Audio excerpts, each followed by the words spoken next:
Welcome back everybody. We're going to dive straight into this one. So the first one was a little bit of a disappointment, it just didn't face very well.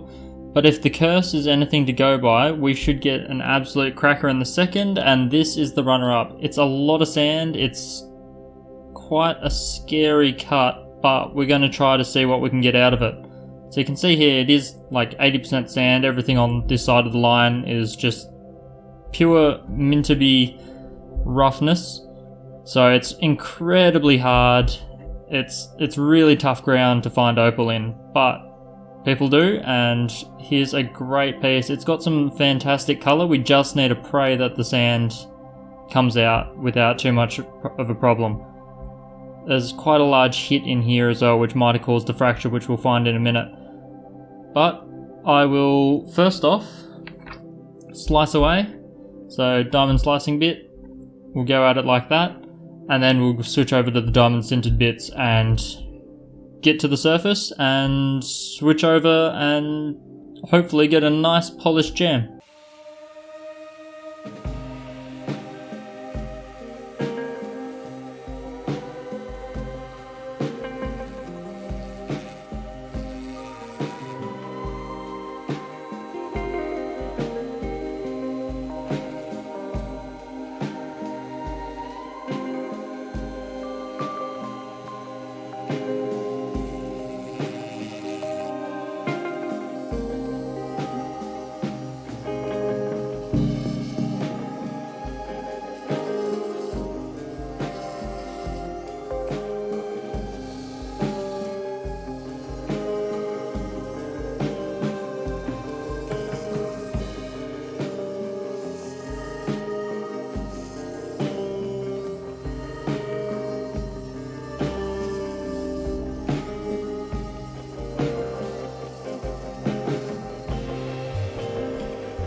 Well, the plot thickens. This is a bit of an interesting piece.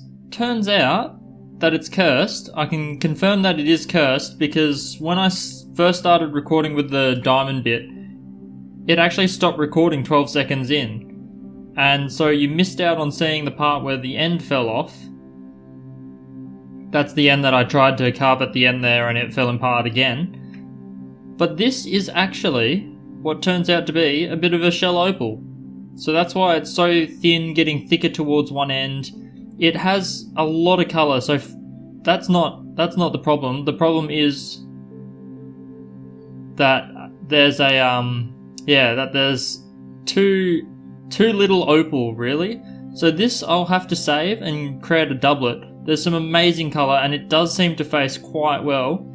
All I have to do is rub back the sand a little bit. I think I'll only get a nice piece out of this section here. I think over here it's too sandy and I'm not going to get anything out of it. But at least one nice little stone will come out of here that'll actually go into making a doublet, and Mintabie makes some really good doublets. So out of the little offcut piece, there is plenty of colour in it, but as you can see, it is tiny. Way too small to do anything with there, and this one is fairly small and sandy, so also not a lot that we can do there either. Which is unfortunate, but you know, that's what you get sometimes. Now in terms of moving ahead, I'll just save this for some doublet material, so it'll come back for sure. I think what I'll do is go to this one. This is number 2 in our recent vote. It shows plenty of potential colour in there. It's got a little hat on it. It was out of 2 and 4 and it was actually a draw between the two. But I don't know. Oh, maybe that one's... Alright, how about this? How about in the next video I'm going to do both of them to double our chances of getting a reasonable gem. So, 2 stones for the price of 1 video because both have great colour. This one actually might be slightly better. Depends on how that sand spot goes. Whereas this one I just got to take its hat off and see what's under the top. So yeah, that'll be the plan. We're moving on. I'll save this current one here for doubleting material. And we'll see if we can get a solid. One of these two, I'm sure will work. They have to. They're both such high potential. So yeah, unfortunate. It was a shell piece, a really thin shell piece, but we will get something out of it eventually, but it'll most likely have to be a doublet. That's too thin and it tapers too much, so I'm just going to have to flatten it out and glue it to some backing and we'll get a nice doublet out of it. So, not all is lost. Pretty good, but the number 2 wasn't the absolute winner that we normally get with number 2s. That's a weird sentence. Oh well. So I'll see you in the next one where we carve 2.